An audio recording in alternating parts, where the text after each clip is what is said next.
Comment il n'y a pas un gouvernement qui ne s'empare pas d'un tel sujet en disant « Bon, au milieu de cet océan de complications, on va avoir une belle victoire collective et solidaire, on va sauver les producteurs. » Je le rappelle, on est à moins de 400 000 aujourd'hui, exploitation en France, contre 1 500 000 en 1970, ce qui est fou. Et la moitié de ces exploitations vont voir partir les producteurs à la retraite là. Qui va nous nourrir ? Il faut tous les jours y penser à ces gens qui chaque matin lâchent pas pour nous nourrir. 8 centimes sur une brique de lait. Nous, ça nous coûte 4 € par an. Et lui, ça lui ramène 70 000 € par an. Parce que l'impact, il n'est pas que financier, il est moral. On a fait ça pour réparer la première des injustices, que ceux qui nous nourrissent puissent se nourrir aussi. Voilà, donc c'est maintenant, plutôt que de s'en agacer, agissons. N'attendons plus personne et traçons notre route. Bienvenue dans Let's Talk About You, le podcast qui part à la rencontre des hommes et des femmes qui influencent la trajectoire d'entreprises renommées. Nous connaissons leur société, mais nous ne connaissons pas leur nom. Nous utilisons leurs services, nous consommons leurs produits. Ils prennent des décisions qui influencent nos vies. Mais qui sont-ils ? Nous allons le découvrir ensemble. Je suis Homéric Dessart, entrepreneur, auteur et podcasteur. À travers ces échanges, je souhaite mettre en avant la personnalité de celles et ceux qui ont tant à nous raconter. Toutes les 2 semaines, retrouvez un nouvel épisode sur votre plateforme favorite. Pour les recevoir directement, je vous invite dès à présent à vous abonner. Très bonne écoute!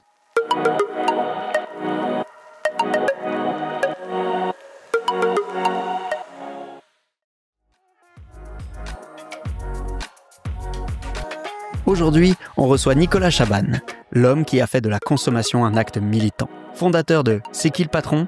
La première marque créée par les consommateurs pour garantir une juste rémunération aux producteurs, il n'en est pas à son coup d'essai.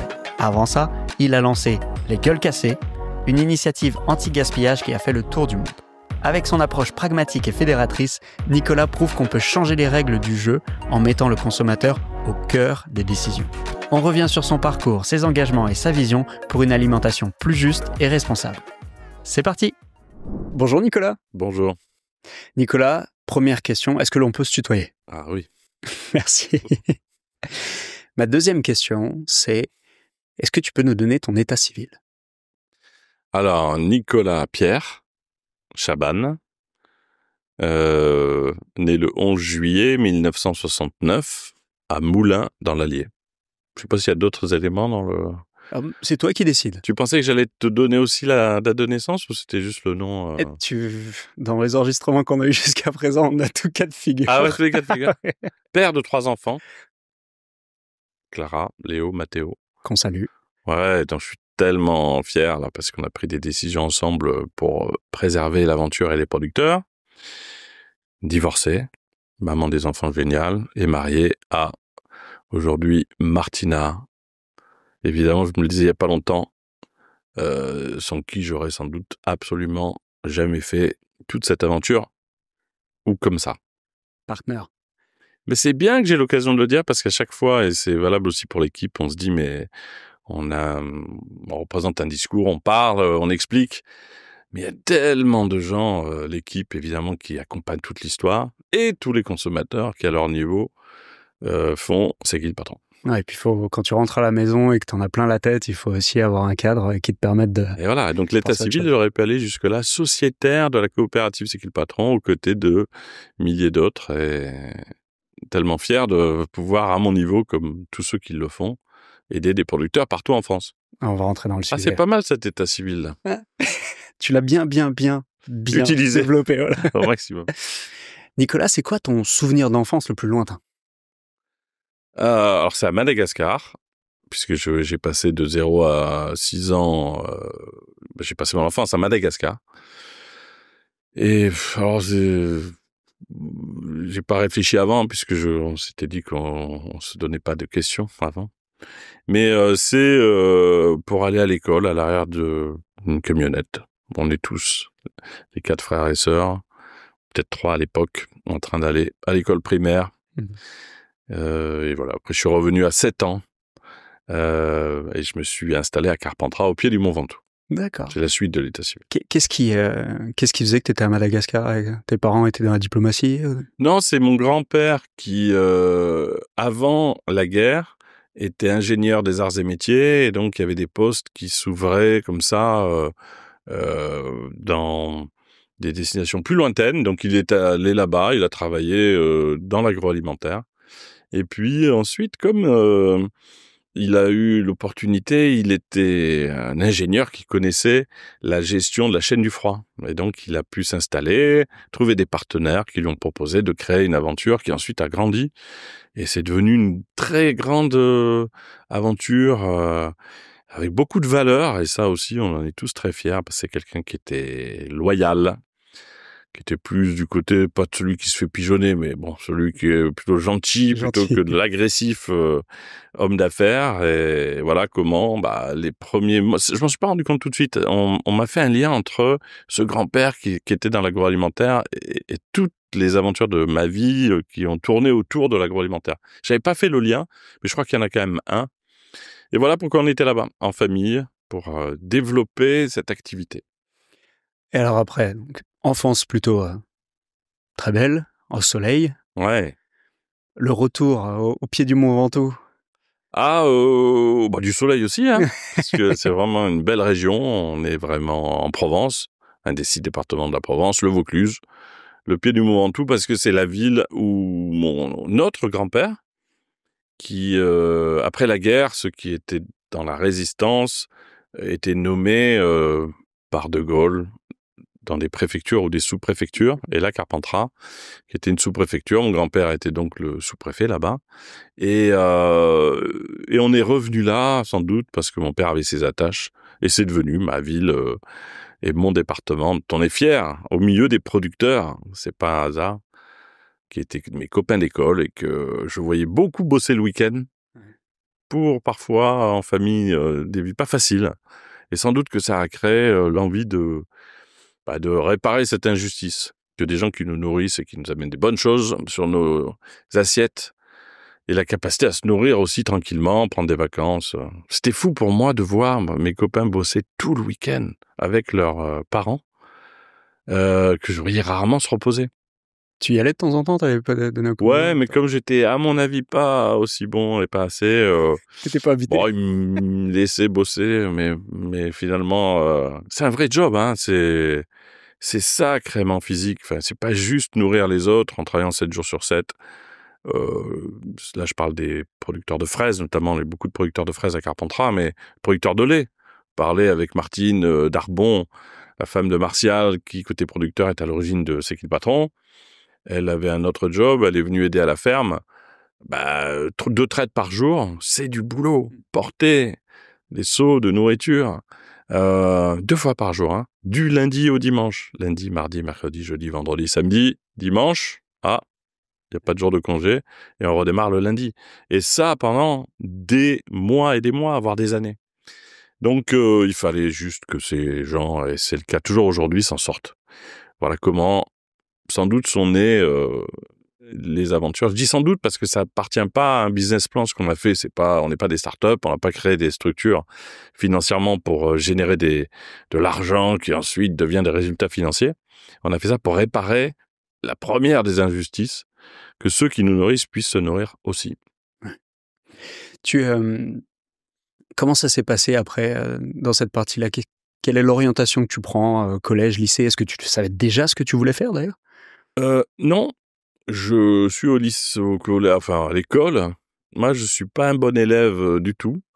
Je suis. Tu t'ennuies? Je sais pas, mais je suis pas très fort, quoi. J'arrive pas bien à adhérer aux principes comme ça de l'école, des devoirs, et je passe juste de classe en classe. Avec un rendez-vous important pour moi, c'était le rendez-vous de fin d'année où j'allais expliquer au professeur, mais sincèrement, que j'allais me remobiliser pour l'année d'après, que c'était l'année du déclic. Mais je vous assure que je le faisais sincèrement, et je suis passé comme ça jusqu'au bac. Et puis après, je sais pas comment je me suis retrouvé à la Sorbonne, franchement. C'est vraiment étonnant, parce que normalement, il y a un peu des dossiers, mais mon dossier n'était pas bon. Je me suis retrouvé en train de faire une fac de lettres. Et puis voilà, je suis arrivé à Paris avec tout ce train de souvenirs et de sensations, d'émotions qui étaient très vauclusiennes, carpentrassiennes.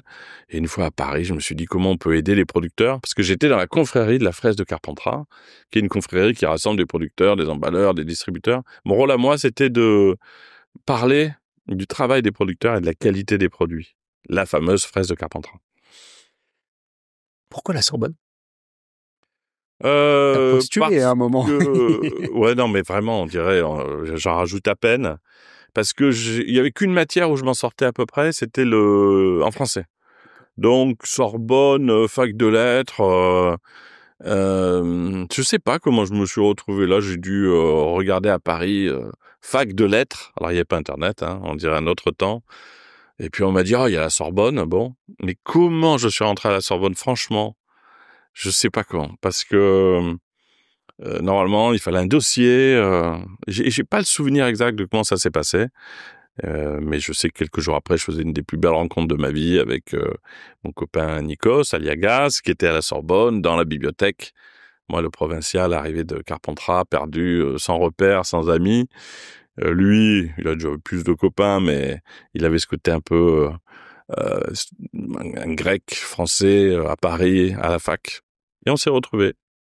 Comme sur une île, on s'est resserrés, on s'est dit, allez, on se quitte plus. Et c'était un magnifique compagnon de toute cette époque-là. Et voilà. Vous avez fait les 400 coups. Ouais, on a eu surtout au Resto U, hein, parce que à la fin, on fait que ça, hein, quand on est en fac.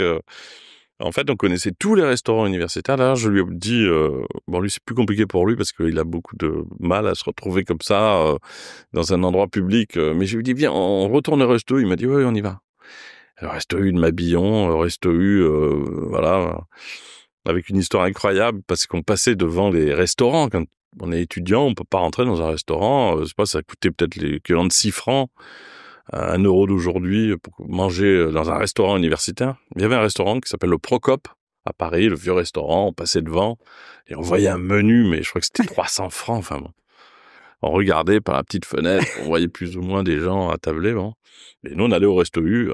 Puis on s'est dit un jour, si on peut, on ira manger là. Et puis un jour, avec la confrérie de la fraise de Carpentras, on se retrouve avec les maires du Vaucluse dans une réunion au Procope. Alors, je l'ai appelé. Il était déjà en train de présenter l'émission La Star Academy. C'était un succès, etc. Et je lui ai dit, écoute, je suis là. Je te fais un petit clin d'œil. C'est marrant, mais je suis au Procope, quoi. Et il m'a dit, j'arrive. Et il est venu. Et on s'est retrouvés là, dans un moment complètement un peu étonnant, parce qu'on parlait déjà là, de la fraise, on parlait de... Mais voilà, il était venu. Et ça nous avait fait un bond comme ça... entre l'époque où on est étudiant, avec plein de rêves et d'idées incroyables. On l'a fait. Et ouais, voilà. Bon, c'était pas l'objectif unique de nos vies, mais c'était un clin d'œil rigolo. On avait basculé de l'autre côté de la vitrine. Pas de déception sur le menu à 300 francs. Alors là, non, on n'a pas mangé puisque c'était un coup à boire dans une salle un peu de réunion. Mais non, c'est pas mal le Procope. C'est un des plus vieux restaurants de Paris, d'après ce que je sais aujourd'hui. Mais oui, c'est un peu cher. Qu'est-ce que tu fais après avec ton diplôme de la Sorbonne en poche? Alors, et tu vas jusqu'au bout ou non, pas? Non, parce que on rigole avec l'équipe parce que sur la page Wikipédia, comme le principe c'est quand même de raconter les choses comme elles se sont passées, pas de les enjoliver. Moi, je suis à la Sorbonne pour aller au restaurant universitaire. Et je passe pas de... Je sais pas comment j'ai fait d'ailleurs pour rester 4 ans, parce qu'au bout d'un moment, on est un peu viré, quoi. Bon. Et moi, je passe pas d'épreuves. J'en ai passé une. Bon, là, j'ai pu voir que vraiment, il me manquait beaucoup de travail et de niveau. Et donc, j'ai pas eu de diplôme. Et j'ai dit ça à un journaliste. J'ai dit, j'ai pas eu le moindre diplôme. Et quand on va sur la page Wikipédia, il y a marqué, donc, qui raconte un peu l'histoire du parcours. Nicolas Chabannes est allé à la Sorbonne, où il a passé 4 ans à faire des études, sans obtenir le moindre diplôme. La phrase, elle est incroyable.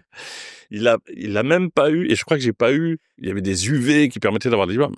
Non, j'étais pas un bon élève. C'était quoi tes centres d'intérêt? Parce que comment t'occupais ton temps, en fait, à ce moment-là? À l'époque, j'ai toujours aimé, effectivement, la littérature. J'ai gardé cette passion folle, notamment d'Arthur Rimbaud, le théâtre, les pièces de théâtre. Donc, j'allais faire du théâtre.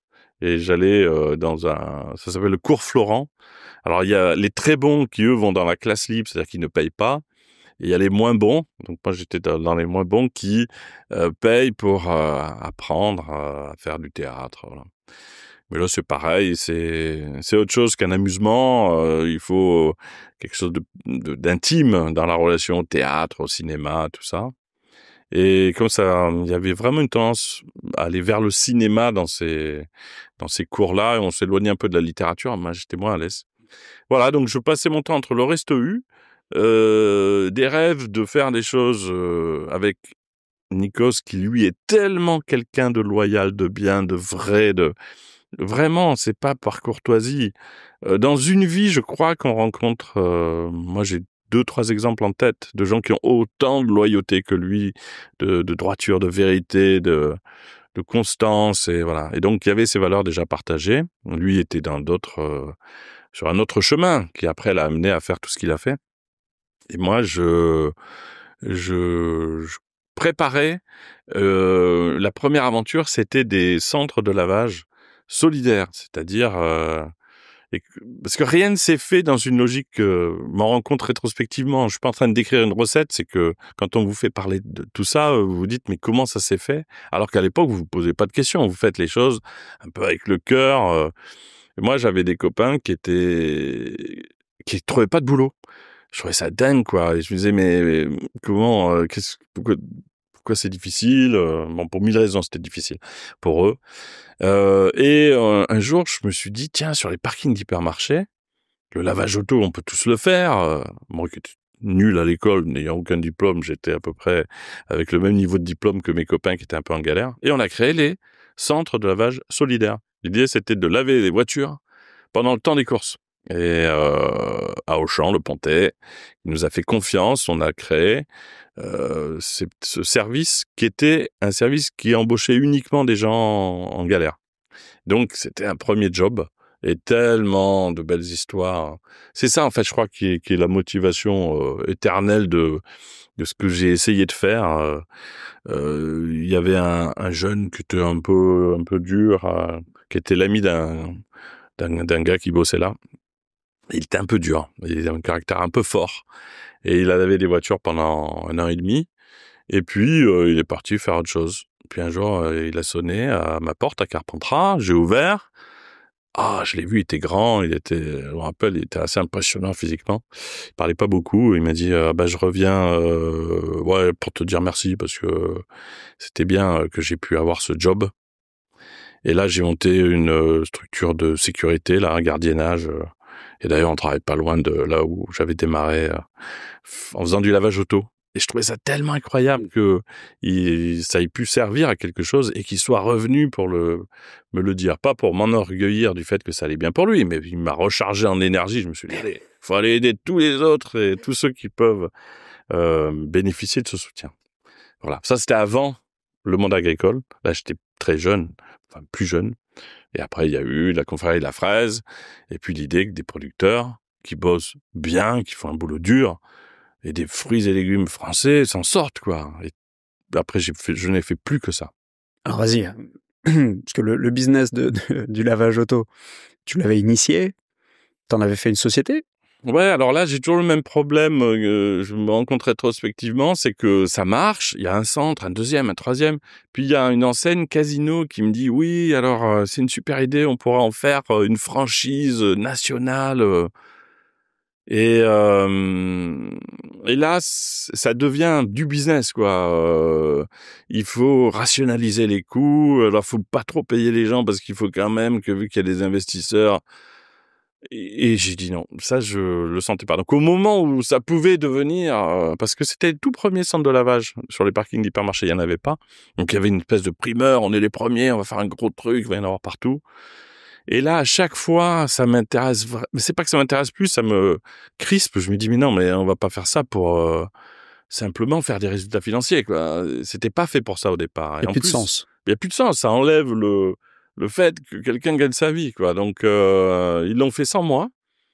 Et là, après, je suis parti dans quelque chose qui avait beaucoup plus de sens. C'était aider des copains producteurs qui avaient des fraises françaises. Que tu connaissais bien depuis l'enfance. Une qualité géniale et qui, en gros, quand ils vendaient en direct, vendaient au juste prix leurs fraises à ceux qui venaient à la ferme quand ils venaient. Et dès que c'était dans un supermarché, la fraise de Carpentras ou française, elle était quasiment en concurrence ultra directe avec la fraise, notamment d'Espagne, peut-être pas du Maroc à l'époque. Et ils s'en sortaient pas. C'était hyper injuste. La même fraise achetée un peu plus cher parce que les gens savaient que c'était la bonne personne qui le faisait pas loin de chez nous, là. Elle était achetée, mais pas quand elle était dans un rayon de supermarché. Et là, on s'est dit, on va mettre la photo du producteur sur la barquette pour que, en local, tu te dises, ah, c'est sa fraise que je connais, donc je peux l'acheter. Et contre cette photo, on a dit au distributeur, payez mieux la fraise. Le producteur s'engage. Sa photo, c'est pas rien, c'est une sacrée signature. Mettez en face une juste rémunération. Donc ça, c'était il y a très longtemps et c'est comme ça qu'on a commencé à pouvoir aider collectivement, nous les consommateurs, puisque j'ai rassemblé les consommateurs en face des producteurs et on a créé cette première aventure.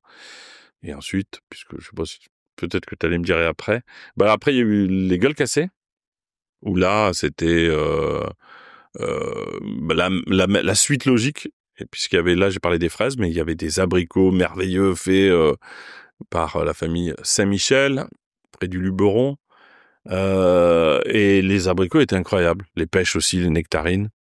J'ai appris qu'il a arrêté, alors un petit bonjour, je crois qu'il a cédé son activité maintenant, et je voyais en train de faire des paniers et d'envoyer des produits sous l'établi.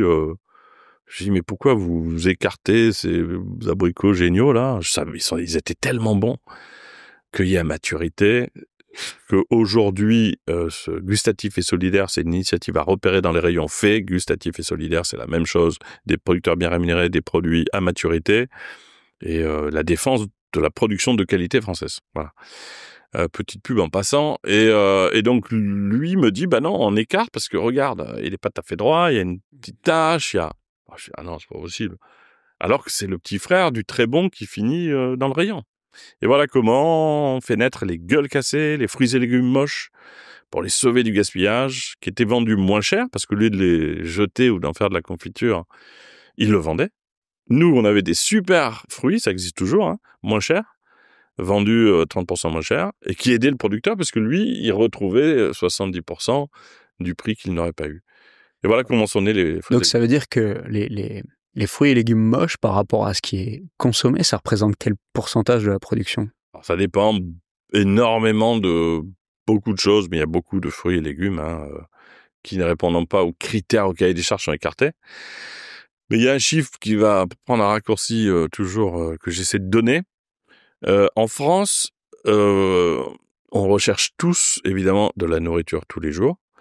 Il y a des familles, il faudra jamais les oublier dans tout ce qu'on va se dire, qui ne peuvent pas rajouter quelques centimes parce que tu n'arrives pas à nourrir ta famille à la fin du mois. On peut pas te parler d'améliorer peut-être par quelques centimes de plus l'achat solidaire.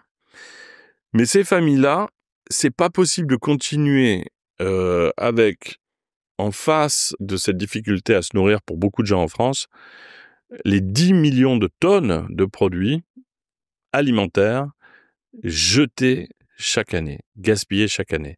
10 millions de tonnes, ça représente, pour vous donner une image plus parlante, le Stade de France rempli à ras-bord.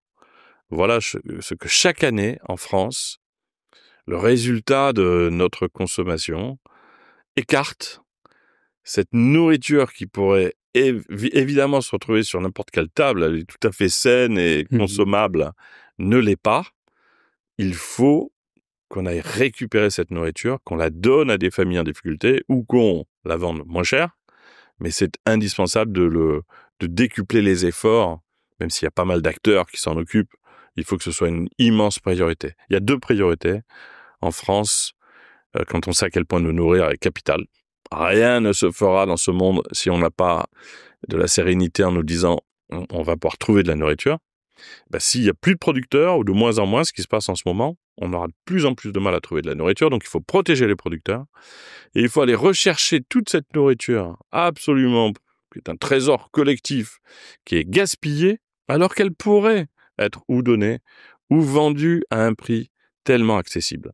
C'est 2 priorités vitales qui d'ailleurs, même s'il y a beaucoup de priorités dans notre monde, on ne dit pas que c'est les seules, mais il n'y en a pas 2 plus importantes.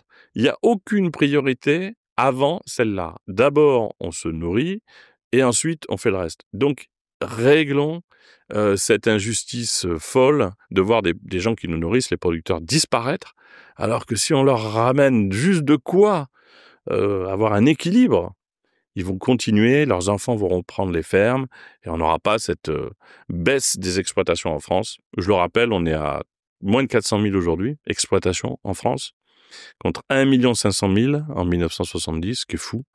Et la moitié de ces exploitations vont voir partir les producteurs à la retraite, là, sous 5 ans, 8 ans maximum. Qui va nous nourrir? Voilà, donc c'est maintenant.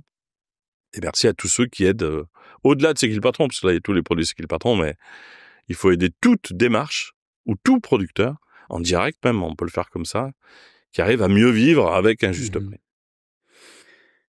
Ce que tu dis est juste effarant, dans le sens où le niveau, les plus riches sont de plus en plus riches, les plus pauvres sont de plus en plus pauvres. Il y a une guerre du pouvoir d'achat. Il y a un certain nombre d'acteurs, y compris dans la distribution, qui en font leur business. Mais derrière, on a aussi un chômage. On a aussi tout ça. Donc, qu'est-ce qui empêche cette jonction? Et je sors un petit peu de ma ligne directrice, mais qu'est-ce qui empêche? C'est quoi? C'est le fait que ce soit un travail qui soit pénible et justement peu rémunérateur? Ou c'est quoi ton analyse? Par rapport aux producteurs. Parce qu'on a des produits de qualité, on a un terroir extraordinaire. Mais les producteurs, eux, ils n'ont pas de demande incroyable. Ils ne demandent pas à faire 3 semaines ou 1 mois de congé en plus. Ils demandent juste à vivre de leur travail, juste à avoir de quoi, tous les jours, se lever le matin. Dans le lait, c'est 7 jours sur 7. Et produire du lait pour ceux qui le consomment. Et pour ça, il faut qu'ils vivent. Si tu prends jamais de vacances, que tu es à 400 € par mois, en ayant un travail pas facile, déjà, c'est incroyable qu'il y ait autant de gens. Il faut tous les jours y penser à ces gens qui, chaque matin, lâchent pas pour nous nourrir, alors qu'ils sont pas aidés comme ils le devraient. Mais leurs enfants ne reprendront pas. Tu as vu tes parents galèrent, pas partir en vacances, souffrir d'une vie difficile. Et tes parents n'accepteront pas, d'ailleurs, que tu le refasses. Donc, il faut qu'il y ait un petit déclic, mais en fait, c'est assez simple. Il faut se lever un matin en France en se disant, bon, on va s'offrir une victoire collective, notamment en ce moment, c'est quand même précieux, sur le sujet où on va tous être d'accord. Alors, on l'a encore répété récemment, on a vu Emmanuel Macron au Salon de l'Agriculture, il y avait Annie Genevard, la ministre de l'Agriculture, il y avait le Premier ministre, ils sont tous venus nous voir, à leur demande, on a parlé de tout ça, et on leur a dit, attendez, il n'y a pas plus grande priorité en France.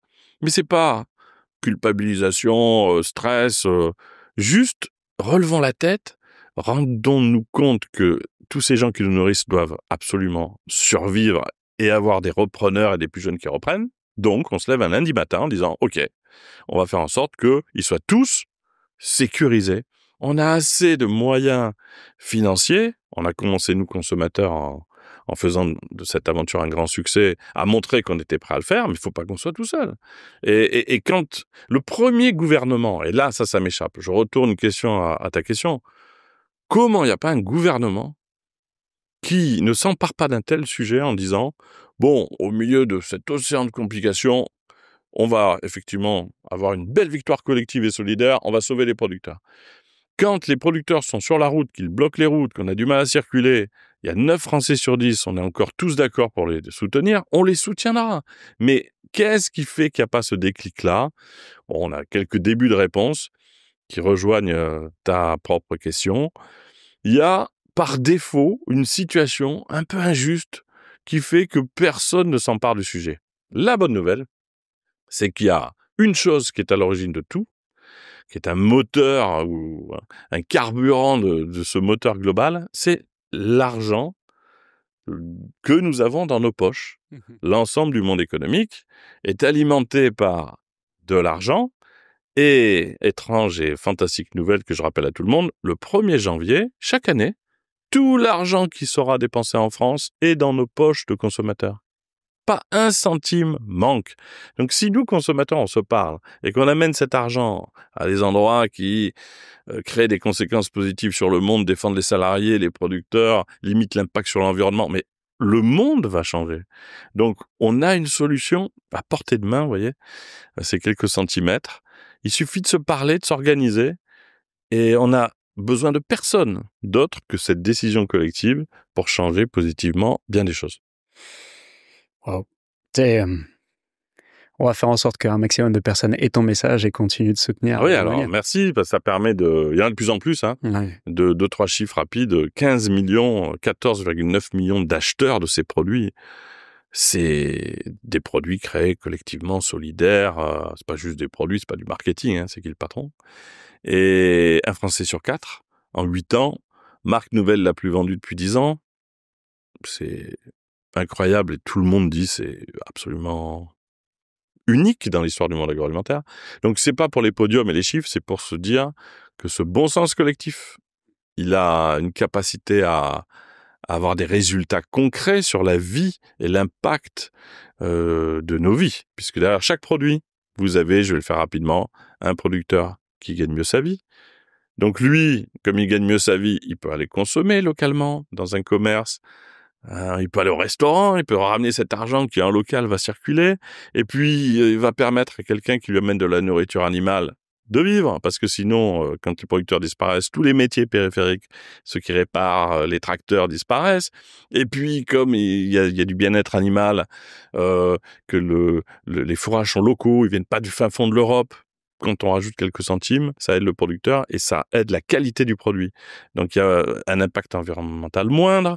Donc on voit que 8 centimes sur une brique de lait, c'est ce qu'il faut rajouter pour que le producteur s'en sorte. Ça lui permet de vivre. Nous, ça nous coûte 4 € par an. 8 centimes fois 50 litres. C'est toujours le même calcul. Et lui, ça lui ramène 70 000 € par an. Nos 4 € de dépenses annuelles supplémentaires pour aider le producteur lui rapporte 70 000 €. Mais il en a besoin pour vivre, mais il peut aménager la ferme, faire en sorte que, au niveau de l'impact, encore une fois, environnemental, il y a des choses extraordinaires qui se passent. Là, les producteurs, sans rien demander, ils sont en train, un bonjour à Martial Darbon et tous ceux qui le font, de faire de la protéine française. Pour pas que la protéine vienne du fin fond du monde à grand renfort d'impact carbone et de bateaux, ils se sont dit, on gagne nos vies, on va faire en sorte que ce soit de la protéine locale. Mais c'est énorme, ces avancées. Derrière nos achats, il y a des conséquences qui sont positives à de multiples niveaux. Et je finirai en disant une chose. Ayons tous à l'esprit que les économies qu'on fait là à court terme, elles vont nous coûter hyper cher après. Si, pour économiser sur un produit, je crée un impact sur l'environnement qui un jour va me coûter des millions en réparation, ou un impact sur ma santé, parce que la nourriture, si elle n'est pas autre chose que saine, ça va devenir, et on le voit déjà, dramatique. Eh bien, vous voyez que la grande nouveauté de C'est qui le patron, ça a été de dire, c'est maintenant que ça se joue, on n'a pas le choix, les producteurs doivent vivre. Énorme bonus, vous leur amenez de l'argent, ils font de la nourriture de qualité positive, à impact moindre sur l'environnement, qui permet du bien-être animal. Donc on a tout à y gagner. Et nous, à l'arrivée, ce qu'on dépense à court terme, c'est des économies énormes sur la suite. Donc 70% des gens en France peuvent le faire. Ils ne pouvaient pas, avant que ces aventures arrivent, le faire. Il faut que dans les rayons, il y ait le moyen de soigner le monde en aidant les producteurs. Et puis ça fait aussi un réveil ou un écho à la concurrence. La concurrence sur... sur les... Oui, en exemplarité, oui. Exactement. Oui, c'est vrai que la brique de lait, elle a créé cet impact qui est un bonus génial aussi. Comme elle est devenue la brique de lait la plus vendue de France, hors MDD, en étant au juste prix, à un prix qui rémunérait bien le producteur, mécaniquement, les producteurs des autres marques, démarches, ont pu dire « Attendez, arrêtez de nous dire que c'est toujours le prix le plus bas, parce que sinon on ne vendra pas le produit. » La brique la plus vendue, elle est porteuse de la rémunération la plus haute. Et donc, ça a mécaniquement fait remonter la rémunération de beaucoup de producteurs. Donc, il y a eu un impact au-delà de la démarche propre. C'est superbe. On a parlé des gueules cassées. À quel moment est-ce que tu t'es dit, tiens, il faut qu'on aille plus loin? Ou comment ça s'est passé, l'histoire, la création, la genèse de C'est qui le patron? Bon, ça s'est passé C'était il y a combien de temps en 2013, parce que souvent je cite 2016, mais j'ai oublié une période quand même qui était pas... C'est pas allé aussi vite que ça au tout début. C'est en 2013 au moment des gueules cassées. Une discussion avec un des conseillers du ministre de l'Agriculture de l'époque, je ne sais plus qui c'était, qui nous parlait à nous consommateurs parce qu'on avait décidé donc de développer les gueules cassées. Et en fait, à ce moment-là, il y a le New York Times, le journal américain, qui voit la démarche en France et qui en fait un article. Save Planet, Eat Ugly. Donc, le ministère découvre presque par la presse internationale l'existence de cette initiative de consommateurs pour sauver les produits du gaspillage, on en a parlé. Et puis, l'ONU, qui repère par le New York Times l'histoire, dit qu'il faudrait que vous nous en fassiez une présentation. Donc, c'est comme ça qu'un conseiller nous appelle. Et dans le cadre de cette présentation, un conseiller du ministère, à la fin de la conversation, il découvre qu'on est une communauté de consommateurs déjà, c'était comme aujourd'hui. Et il nous dit est-ce que vous auriez éventuellement une idée pour aider les producteurs de lait ? Alors nous, on savait que c'était pas simple, mais on lui dit alors il nous explique, il nous dit on est dans une crise phénoménale. Là, on se rapprochait de 2016. Ils ne vivent pas. Et nous, on n'a pas de solution au niveau du ministère. Donc, c'était à la fois étonnant qu'un conseiller qui doit trouver des solutions s'adresse à nous, mais c'était très moderne, et j'aimerais retrouver le nom de ce monsieur, parce que si tous les conseillers d'ailleurs de France pouvaient à un moment donné avoir une forme d'étonnante humilité qui consiste à dire peut-être qu'on ne trouve pas, on va poser des questions et regarder ailleurs ce qui se passe, ça serait sans doute une piste intéressante pour la suite. Et lui était comme ça. Et je me rappelle avoir dit, c'est parti de là, c'est qui le patron ? Ok, ils sont en difficulté, les producteurs de lait, mais combien il leur manque sur un litre de lait ? Il n'avait pas la réponse. Ah, je sais pas. C'était un signal, quoi. Il savait pas ce qui manquait à un producteur de lait pour vivre. On creuse un peu, eux aussi, on arrive à 8 centimes. 8 centimes par litre. Combien on boit, deuxième question, de lait, par an et par habitant ? 50 litres. Et là, je me rappelle, effectivement, maître dit, mais attends, 8 centimes fois 50 litres, ça fait 4 € par an. 33 centimes par mois. Je suis pas le seul à pouvoir rajouter 4 €. J'avais en tête que certaines ne pourraient pas, mais combien on était à pouvoir mettre 4 € par an ? Et la suite a montré que, par défaut, au nom du premier prix, on n'avait jamais fait ce chemin-là de regarder ce qu'était le juste prix, parce qu'il faut pas se dire que ces produits-là, il y en a d'autres, quand t'avais l'autre. C'est pas des produits plus chers, c'est des produits au juste prix. Les autres sont à un prix qui ne permet pas l'évidence est essentielle et juste logique d'aider le producteur. Il faut arriver à psychologiquement ne pas voir les prix les plus bas comme des réalités qui sont dans l'absolu justes. Non, quand ça engage la vie des producteurs, c'est pas normal. Voilà. Alors, ramenons au juste prix le produit. C'est pas beaucoup d'écart, ça représente pas des centaines d'euros par an, c'est quelques dizaines d'euros par an. Et de façon juste, le producteur gagne sa vie et ensuite il peut faire bien des choses. Donc voilà comment est apparue l'idée de faire une brique de lait solidaire. On a demandé aux grandes marques, elles ont trouvé ça pas utile, même si certaines me disent aujourd'hui, on aurait dû vous écouter, mais c'était très bien qu'elles ne le fassent pas, puisque obligés de le faire nous consommateurs, on a pu faire, il faut en parler peut-être, parce que je me rends compte que peu de gens le savent, on a fait une structure qui, parce qu'on était des consommateurs, et moi dans mon rôle d'entrepreneur, j'ai pas fait une entreprise en me disant c'est une marque, ça va gagner des millions, ça va prendre des parts de marché. Ma logique était pas là, comme d'ailleurs les gueules cassées. Enfin, j'avais jamais fait d'entreprise comme ça. Donc celle-là, elle a été faite de la même manière. On est des consommateurs. À la fin de l'année, il n'y aura pas de dividendes distribués ni aux fondateurs, ni aux sociétaires, ni à un fonds. Donc comme il n'y a pas d'enjeux financiers qui vont enrichir 2-3 personnes, tous ceux qui se sont embarqués dans l'histoire partout en France se sont dit je fais des efforts, puisque si j'interpelle un directeur de magasin, je fais une animation, à la fin de l'année, l'argent reviendra au producteur. Et voilà comment ce modèle partageur a permis de mobiliser beaucoup de gens jusqu'à la fondation actionnaire, où là, on a carrément fait en sorte que, au-delà de moi, jamais cette aventure puisse être vendue à un tiers, à une autre marque, à une grande marque. Parce que souvent, quand il y a des succès, il y a des plus gros qui regardent et qui font des propositions à coût de millions, qui rachètent. Mais si demain, cette aventure elle est dans les mains d'un grand groupe, il n'y aura plus du tout les valeurs initiales. Donc, on a sanctuarisé, rendu inaliénable l'histoire, et merci à mes enfants d'avoir permis aussi. On est sûrs, tous, en achetant ces produits, que pour très longtemps, on ne pourra faire qu'une chose, aider les producteurs. Il n'y aura jamais une autre entreprise, un fonds, un groupe qui va dévoyer ces valeurs. Ils pourront participer, contribuer, mais ils ne pourront pas dévoyer. Donc, Ouais, ils pourront accompagner, oui.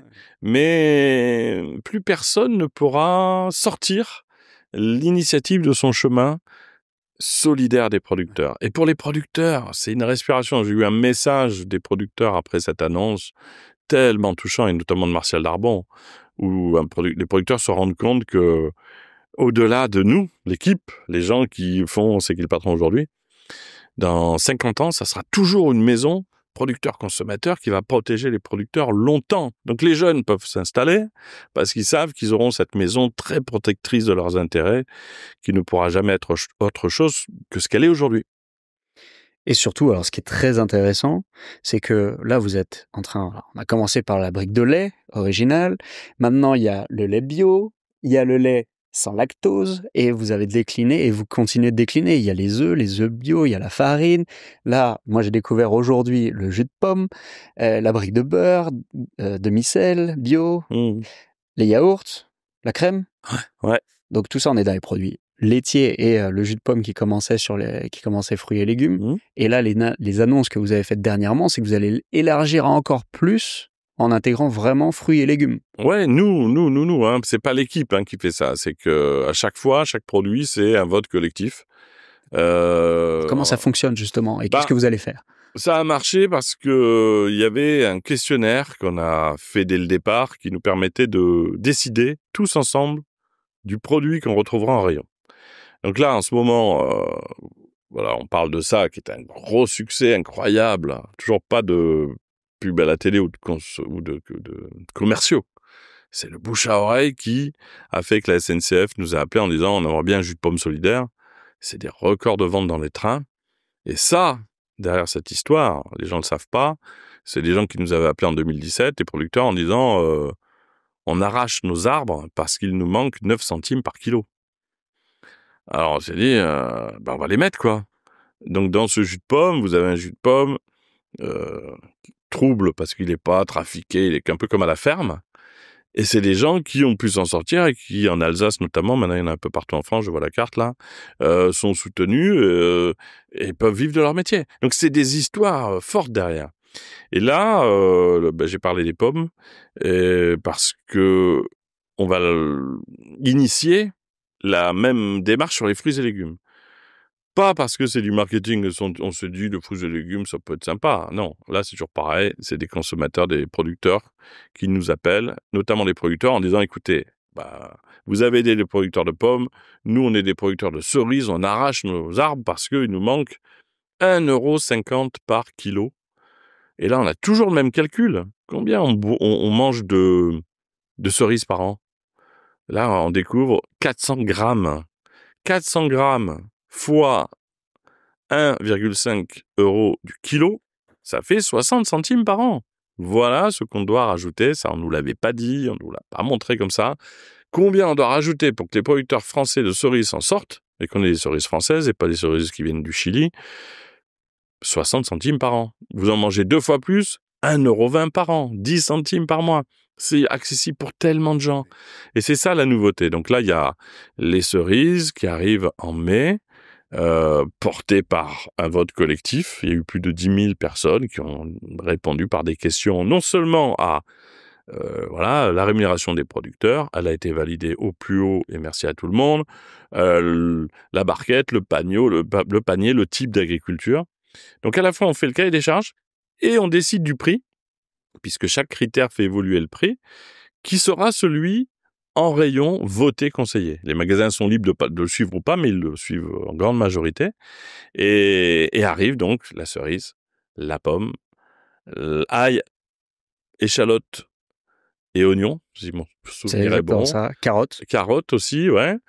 Et derrière, c'est pas juste des produits avec des noms de fruits et légumes, hein. C'est des vies de producteurs qui, allez voir les vidéos, notamment des producteurs de cerises. Oh, tu te dis, waouh. Parce qu'il y en a d'autres, des très bonnes cerises, hein. Il y a d'autres démarches dans les rayons qui peuvent aider les producteurs. Mais pourquoi on ne le sait pas plus précisément?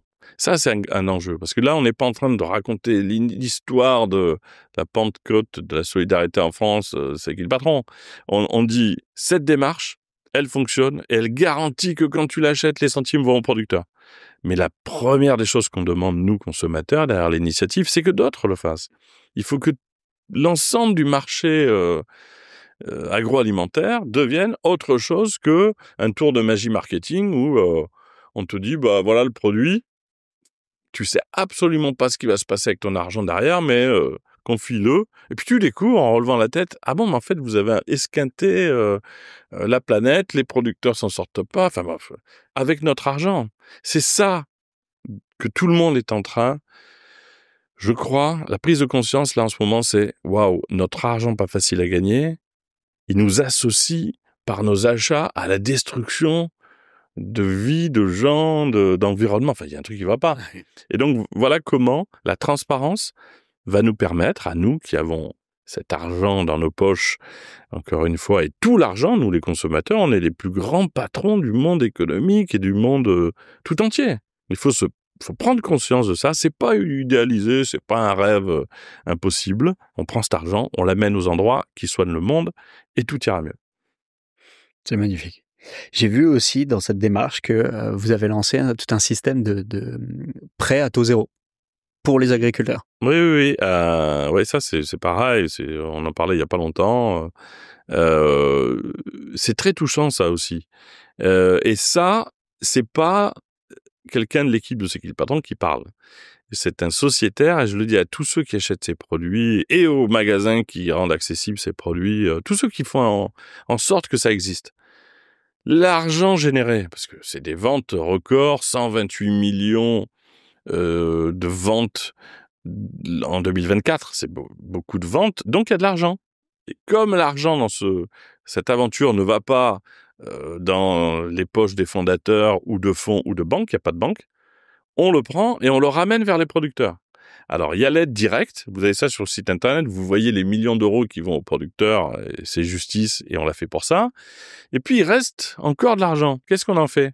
Et là, on peut aider d'autres producteurs, au-delà de ceux qui sont derrière ces produits. Ah oui, c'est ouvert à tous les producteurs. Voilà, alors là, voilà, oui, tout à fait, les prêts à taux zéro. Donc, il y a notamment, on va en parler 2 secondes, les aides d'urgence. Ça paraît fou. Moi, je trouvais que le montant aurait dû être encore plus grand, mais les producteurs ont dit c'est déjà énorme. L'aide d'urgence, c'est pas de dossier, pas de réflexion pendant des heures et des heures épuisantes. Un producteur bosse tous les jours de façon tout à fait loyale en faisant un produit de qualité. Il n'arrive plus à remplir son frigo. Nous, on débloque avec cet argent, qui est l'argent de nos achats collectifs, 1 500 €. Une respiration. Je me pose. Parce que l'impact, il n'est pas que financier, il est moral. Évidemment, tu as quelqu'un qui te dit dans un coin du monde, waouh, t'es pas tout seul. Voilà. Tu bosses dur, ça a du sens pour nous. C'est ça, les témoignages, mais ça m'en met les poils sur le bras, mais des producteurs qui d'un seul coup, avec cette petite aide, relèvent la tête en disant, ok, ça part de là, les solutions, elles partent d'un moral positif et de l'envie de changer. Et donc ça, c'est l'aide d'urgence. Puis après, il y a le prêt à taux zéro. C'est une activité où un producteur se retrouve coincé, les banques qui regardent avec des filets à petite maille ou à grosse maille un peu de loin en disant « ouais, non, on peut pas », une banque, un refus, 2 refus, 3 refus. Il te manque un peu d'argent pour passer, pour réparer un tracteur qui fait que ton activité, sinon elle est par terre, alors qu'elle peut être rentable. Bon. Et là, c'est Marie, Requête, avec Anna, toute l'équipe communauté de C'est qui le patron, qui récupère ces demandes. Et en relation avec Solidarité Paysan, qui est une association extraordinaire, si vous pouvez aider tous Solidarité Paysan, j'ai jamais vu une association aussi exemplaire. C'est des anciens producteurs, tous bénévoles qui vont aider des copains en difficulté à s'en sortir, à remonter la pente, à retrouver le moral. Et donc, on a lié un peu nos activités de soutien. Et là, on peut donner 10 000 euros de prêt à taux zéro, sans garantie, à des gens qui méritent ce relais, ce soutien pour arriver à passer une période difficile. Et là, on a rajouté encore de l'argent puisque, encore une fois, le succès de C'est qui le patron, c'est pas des podiums et des chiffres incroyables, c'est du soutien vers les producteurs, directement ceux qui sont derrière les produits et même indirectement ceux qui galèrent et qui sont les plus en difficulté. Si tu faisais des blagues, tu me ferais vraiment beaucoup penser à Coluche. C'est quand même... Ouais, mais c'est, si on peut, nous... c'est un bel exemple aussi, mais... voilà, nous rendre compte de ça. Bien sûr. Parce que on a tous besoin de se dire, mon Dieu, qu'est-ce que je peux faire ? Quel sens on peut donner à des actions ? Et là, celle-là, mais il y en a d'autres. Il ne faut pas focaliser que sur celle-là. C'est un moyen simple. Ça coûte pas plus cher, hein. Franchement, sur une année. Quand on regarde l'équilibre entre des produits justes qui aident les producteurs et ce qu'on aurait dépensé, je crois qu'on arrive à 12, 13, 15 euros par an. 1 euro par mois. Et ça change tout du côté des producteurs. Donc, mesurons ça et puis faisons ce pas qui aide les producteurs. Il y a des choses que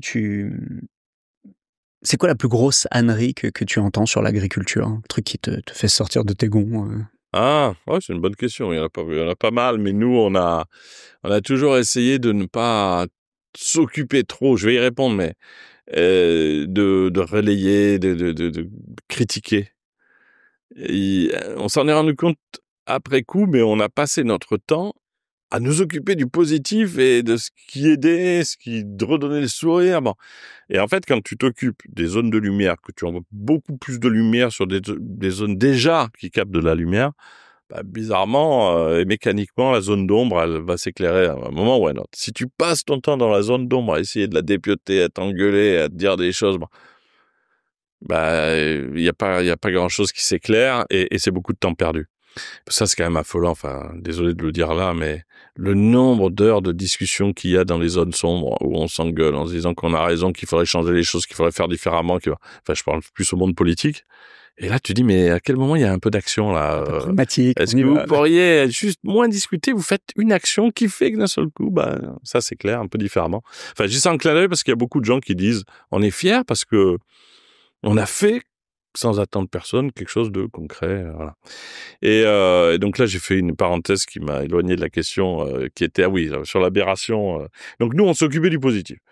Maintenant, si je me force un peu quand même à essayer de trouver un truc qui est un peu agaçant, je crois, pour tout le monde, bah c'est le syndrome. J'ai pas d'autre moyen de le faire comprendre. Désolé, mais j'ai pas trouvé. Je vais réfléchir. C'est le syndrome, donc toujours du film Usual Suspect. Kaiser Soze. C'est-à-dire qu'il y a dans ce film une entité qui impressionne, bloque tout le monde, qui fait qu'on dit « Ah non, Kaiser Soze ne sera pas d'accord, on peut pas, vous comprenez, machin ». Et là, on découvre que le monde, à la fin du film, on découvre que la personne, Kaiser Soze, n'existe pas. Il est dans nos têtes, dans une projection comme ça de blocage qu'on se crée nous-mêmes, par défaut. Et ce monde-là, il est fait comme ça. C'est-à-dire que aujourd'hui, on t'explique, avant C'est qui le patron, que c'est impossible de vendre une brique de lait solidaire. Ah non, le marketing, les grandes marques, les machins. Mais non. C'est beaucoup plus simple qu'on l'imagine. Il faut déjà enlever ces petites barrières qui sont que dans nos têtes d'ailleurs au départ et faire en sorte que ça fonctionne. Et là, au moment où ça fonctionne, il y a quand même une résistance de gens qui sont là en plus pour aider les producteurs, dans les filières, au niveau du ministère. Il y a inconsciemment des gens sympas, humainement, qu'on connaît, mais qui par défaut pensent encore que non, c'est trop compliqué, c'est pas possible. Et ça, c'est épuisant de voir que l'évidence d'une action concrète, positive qu'aide les producteurs n'est pas récupérée, enfin récupérée, c'est pas le bon terme, mais on se la réapproprie pas au plan national. Alors bon, on s'en agace plus, on trace, on avance puisque ça fonctionne et que ça aide. Mais c'est très étonnant quand même. Là, tu te dis, qu'est-ce qui bloque là-bas chez vous ? Vous êtes 32 000 au ministère de l'Agriculture, vous voyez un truc qui marche, et au moment où vous posez des questions pour aider les producteurs, vous n'avez même pas l'idée d'appeler les fameux consommateurs, parce qu'on n'a jamais eu un appel, nous, en nous disant on pourrait essayer de s'inspirer de la démarche. Bon, là, récemment, ça a un peu changé. Mais c'est très impressionnant. Mais plutôt que de s'en agacer, agissons. N'attendons plus personne et traçons notre route. Puis après, c'est les experts de ce monde. Deuxième truc un peu énervant, qui t'expliquent que ah non, mais ça ne peut pas marcher comme ça, et qui sont les plus agressifs pour venir critiquer l'initiative. Voilà. Ça, c'est les gens dont le métier est de conseiller dans le monde agroalimentaire et qui viennent expliquer. Et plus il y a du succès, plus ils sont énervés, agressifs, en disant non, mais ça n'existe pas, ça marche pas, ça marchera jamais. C'est un cas isolé. Ouais, c'est un cas isolé. Bon. Mais peut-être, mais pourquoi il n'y a pas un peu plus d'humilité de gens experts qui se disent tiens, le monde évolue, on a un signal, essayons de le comprendre. Parce que ces gens-là sont jamais venus nous voir d'ailleurs. À part un qui maintenant est au cœur de la démarche et qui s'intéresse un peu plus, il y a peu de gens qui s'intéressent au bon sens collectif et à la bienveillance collective. Trop peu de gens. On t'a pas proposé le ministère de l'Agriculture? Non, et quand on a eu effectivement des discussions autour de ces... Souvent, on nous en parle, mais nous, on fait déjà de la politique tous les jours. Ouais. Au travers de la voix du consommateur. Tellement simple et utile. Quand on met en parallèle 8 ans de C'est qui le patron, bientôt 9, et 8 années du ministère de l'Agriculture qui, encore une fois, il faut pas rendre caricaturale la chose, il y a des gens sympas, bien, humains, mais en matière de soutien aux producteurs, 8 ans de constat, nous, et on n'a qu'une envie, c'est que ça change, quoi. Le ministère de l'Agriculture n'a pas réussi, on va le dire comme ça. C'est pas qu'il n'a pas voulu, mais il n'a pas réussi à faire concrètement quelque chose qui a amélioré la rémunération durable et pérenne des producteurs. En 9 ans, pas celui qui est là, pas ce ministère-là, tous les ministères. Et t'as des consommateurs qui s'emparent du sujet, qui font des choses qui, eux, renversent de façon très simple cette fatalité qui semblait impossible à contourner. Il y a vraiment des zones par défaut de blocage qui, c'est un peu comme on dirait un décor avec une porte blindée, tout le monde est devant, tout le monde se dit, ah non, là, on peut pas rentrer. Et en fait, il y a juste la porte. Tu pousses et il y a plein de solutions. Non, mais c'est extraordinaire. Je sais pas pourquoi on n'est pas plus preneur de ces évidences-là. Et là, c'est évident. Pas pour la gloire c'est pour dire, évident, là, c'est la marque nouvelle la plus vendue. Le monde économique, pardon, 3 fois que je le dis, puis je vais le redire calmement. Le monde économique en France, donc tout cet argent du monde économique, dans l'agroalimentaire, n'a pas produit ou créé une marque qui se vend plus que cette marque de consommateur. Depuis 10 ans, les grands groupes ont créé des marques, il n'y en a pas une qui se vend plus que celle-là. Pas parce qu'elle est la moins chère. Elle est la première, pas parce qu'elle est la moins chère, parce qu'elle est solidaire. Au bout d'un moment, tu dois avoir quand même une somme de gens qui relèvent la tête en disant « il se passe quelque chose, quoi ». Et nous, on n'est pas recroquevillés sur nous-mêmes avec l'envie de part de marché, de parler à personne. On donne, nous les consommateurs, la recette à tous ceux qui veulent venir s'inspirer de l'histoire, que les grandes marques le fassent, qu'elles aident les producteurs, quoi. Il y a un peu d'inertie, mais restons certains d'une chose, c'est que on n'a plus le choix, et donc le monde évoluera dans une direction de solidarité, de bon sens et de partage. On ne peut pas faire autrement. Donc là, on est dans les prémices de ce qui sera la suite. Le verre de lait est à moitié plein, il ne faut pas le boire à moitié vide. Ouais, absolument. Si tu devais tout plaquer demain, tu ferais quoi ? Alors ça, j'envisage pas tellement la chose. C'est une réponse en soi. Ouais, non, tout plaquer. Non, en fait, généralement, on plaque tout quand rien ne va. Et qu'on fait... ou que ça tourne et qu'on on a une vie... non, mais déjà, dans les valeurs, quand tu te lèves le matin, tu te dis, attends, tout est horrible, il faut que je plaque tout pour faire autre chose. Là, ce serait pas cohérent et personne n'en a envie. Moi, pas du tout, parce que, au contraire, depuis 8 ans, moi, je vous parle de ma position, mais qui est pas dans un coin du monde isolé. Moi, je suis en train de regarder, peut-être avec parfois un peu d'avance, puisque on a ce rôle un peu d'anticipation, mais connecté à des millions de gens.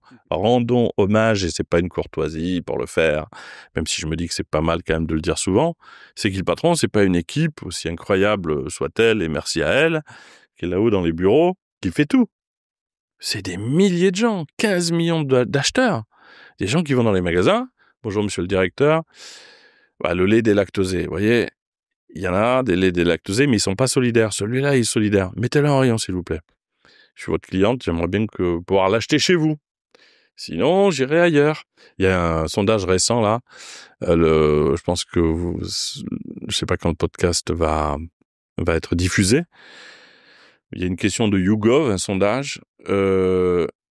Si vous avez la garantie qu'un magasin aide les producteurs, à côté d'un magasin qui n'aide pas ou n'offre pas les garanties, combien êtes-vous à décider d'aller plutôt dans celui qui aide les producteurs, si vous avez cette garantie?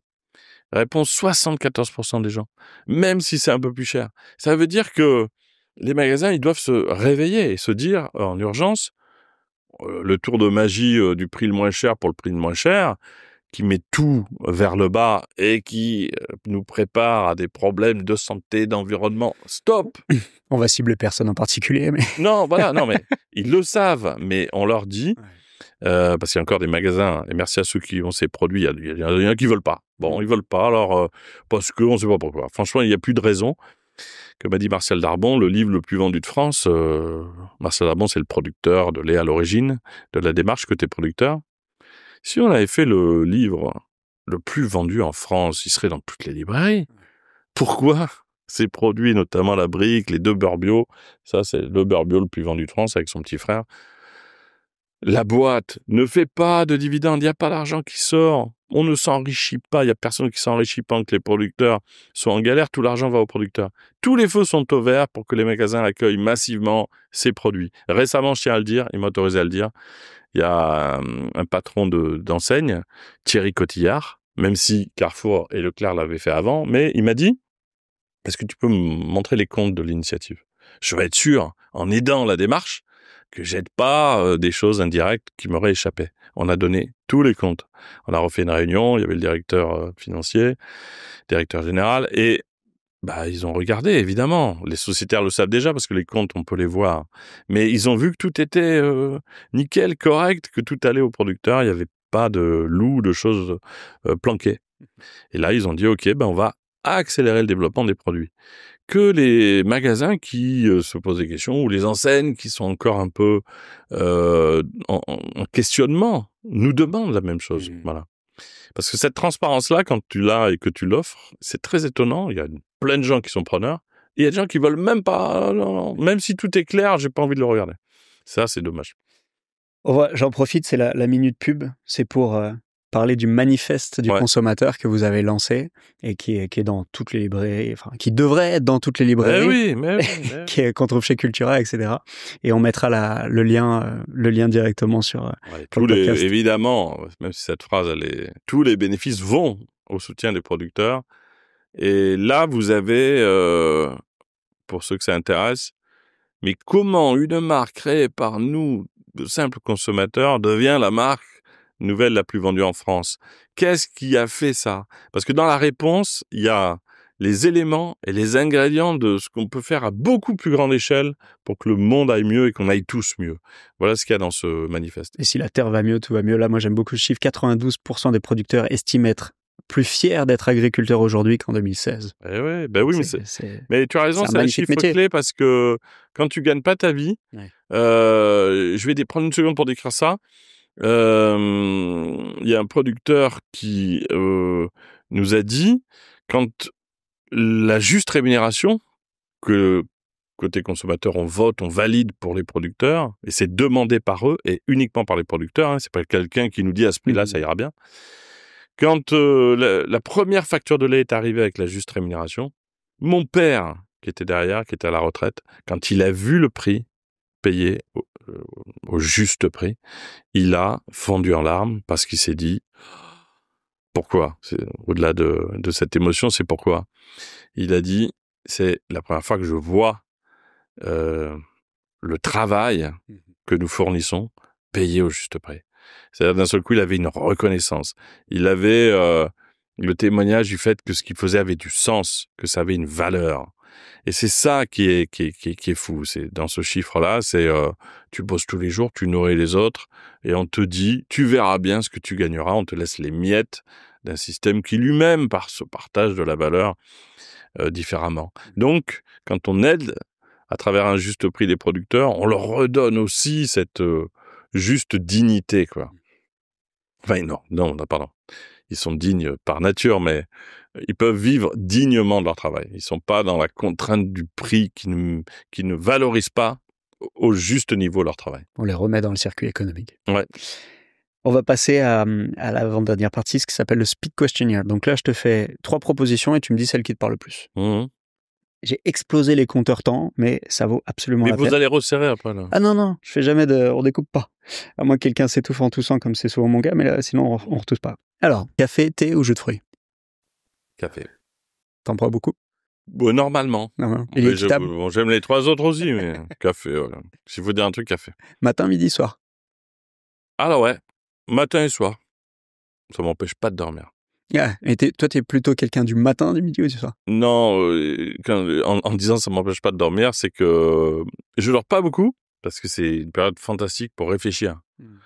Ce fameux moment qu'on a tous, où on est tout seul avec nous-mêmes en train de nous dire des choses qu'on répète d'ailleurs à personne, dans un moment où on réfléchit aux choses. Voilà, ça c'est un moment précieux, c'est souvent le soir. Ville, campagne, montagne? C'est campagne, ouais. Campagne. Lecture, cinéma, musique? Lecture, mais là je réponds pour faire bien parce que je lis pas assez, et que je connais quasiment qu'un auteur. C'est ce qui me plaît le plus. Et puis pour le bonheur absolu, quand même, cinéma, quoi. T'es plutôt quel style de film? Euh... Plutôt blockbuster américain? Non, mais moi, ce qui me vient à l'esprit, c'est Il était une fois l'Amérique. La scène de la danse et de l'œilleton, pour ceux qui s'en rappelleront. Des moments comme ça, les yeux de De Niro à la fin, quand filmé de tout en haut, il se rappelle de 3 souvenirs. Enfin, le cinéma avec ce niveau-là d'impression, c'est phénoménal, quoi. Après, Vol au-dessus d'un nid de coucou. Voilà, ce serait plutôt ce type de film-là. T'as mentionné Usual Suspect au début aussi.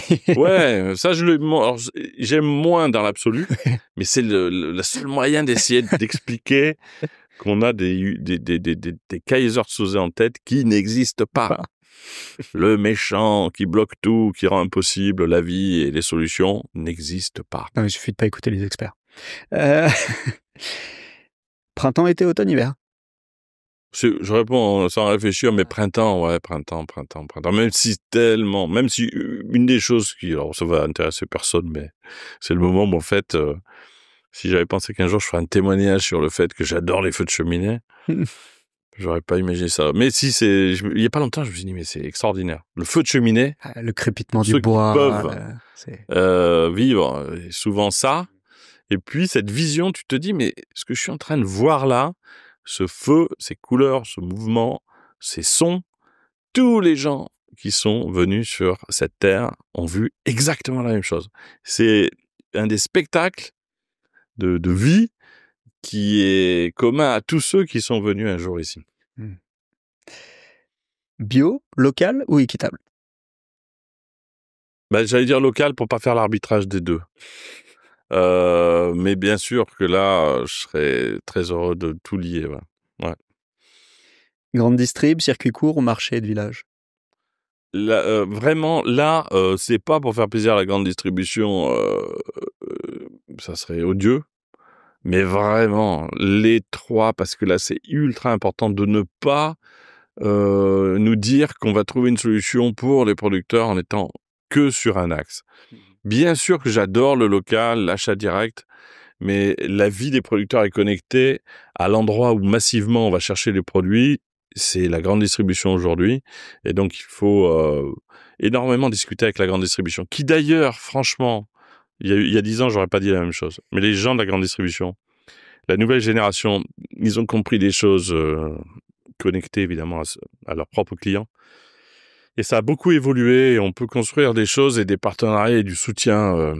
Là, récemment, Karine Le Marchand a travaillé avec eux sur un plan notamment de soutien aux producteurs locaux. Et c'est merveilleux que des choses comme ça existent.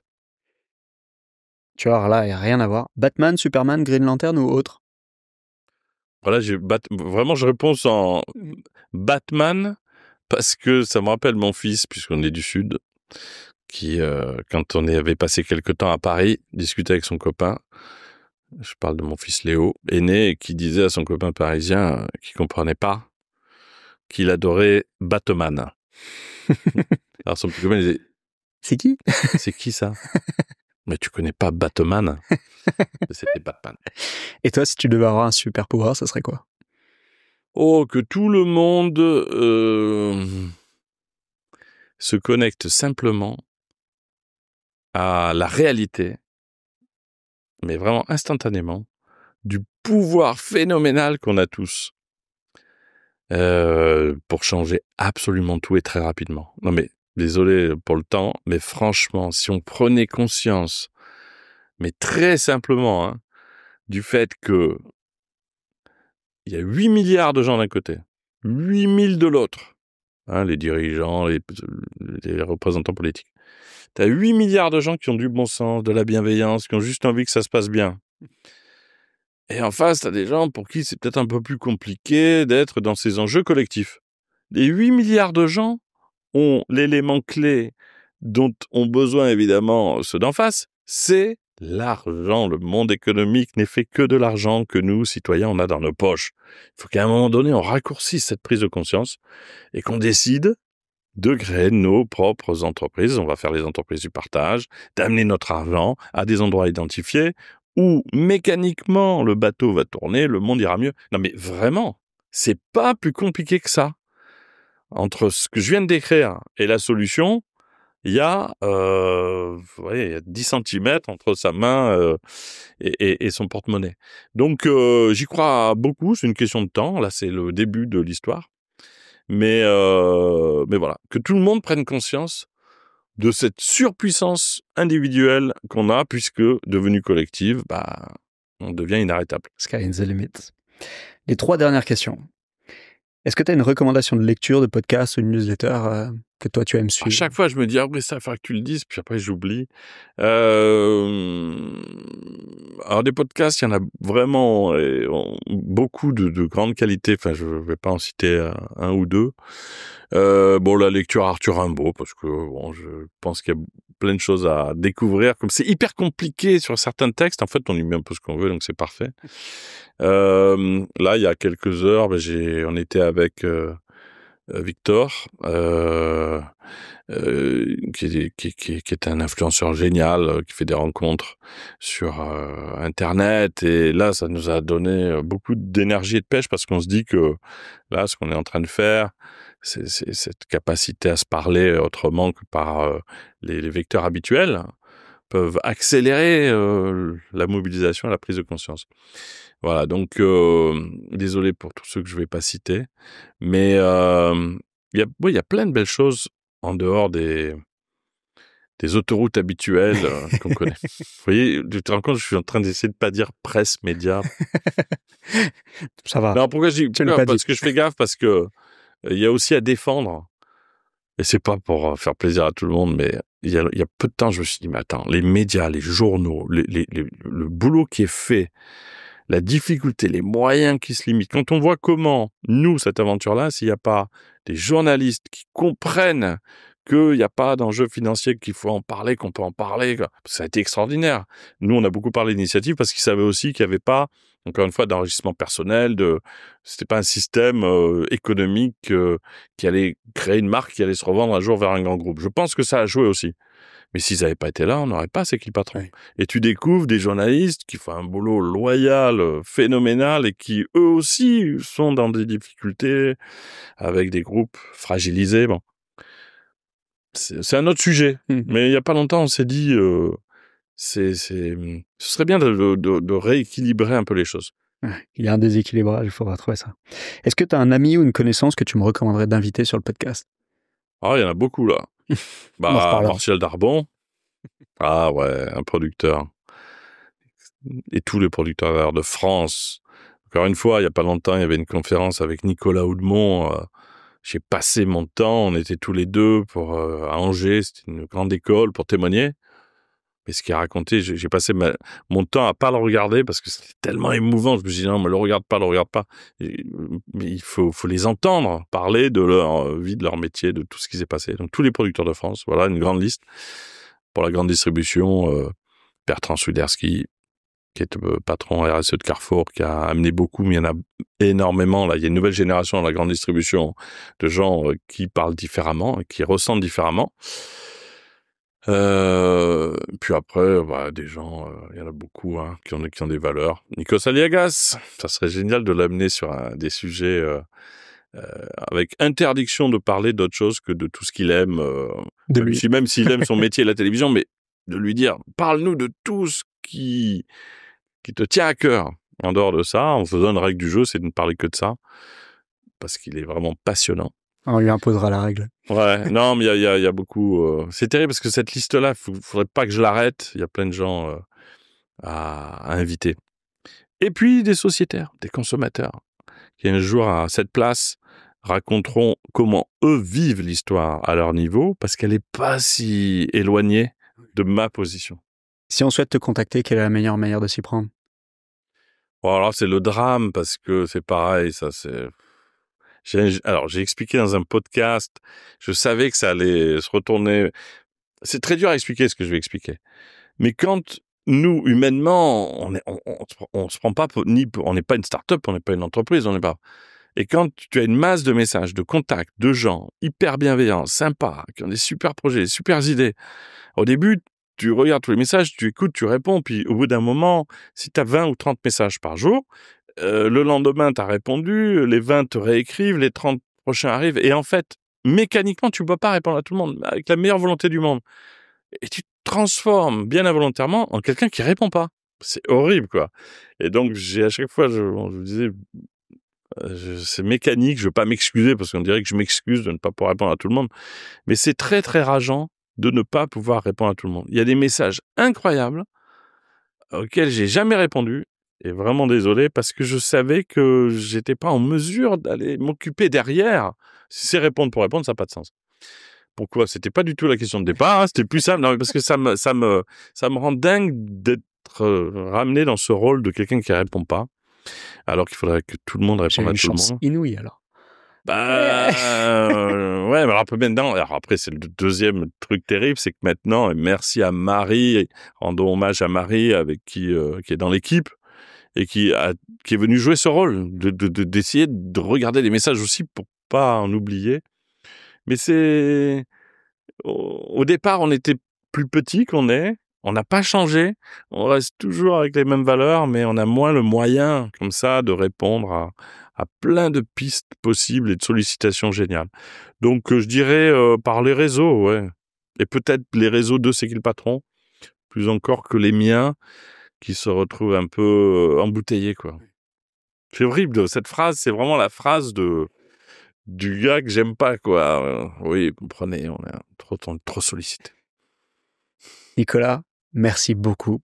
Bravo. On finit sur un truc très positif. Non, mais on comprend, vous êtes victime de son succès. Ouais, non, mais le succès est légitime, parce que ce que tu fais, c'est pour nous, consommateurs. Ouais. Mais en revanche, on va te pardonner je peux te répondre, c'est que aller discuter, mais vraiment, aux sociétaires, localement, il y a 15 000 personnes dans la coopérative, il y a 14,9 millions d'acheteurs. Toutes ces personnes qui sont au cœur de C'est qui le patron, elles peuvent répondre à 100% des questions qui me seraient posées. Et à chaque fois, je trouve qu'il y a d'ailleurs une vérité, il y a quelque chose de phénoménal. Donc n'hésitez pas à vous rapprocher, vous pouvez devenir sociétaire, et ensuite on essaie de se parler tous, notamment localement. Ouais, je veux pas rester sur cette impression qui est pas celle de C'est qui le patron, où tout le monde se parle, tout le monde est dans une relation très rapide, directe et horizontale, pour aller aider un maximum de producteurs à l'autre bout. Voilà. Merci pour ce moment aussi de partage. Merci à toi, et bravo à toi, bravo à toute l'équipe, bravo à tous les sociétaires, bravo à tout le monde, et continuez. Ça nous fait du bien. Ah ouais. Mais merci. On prend ça toujours avec Ça nous recharge. Merci beaucoup. Merci à toi.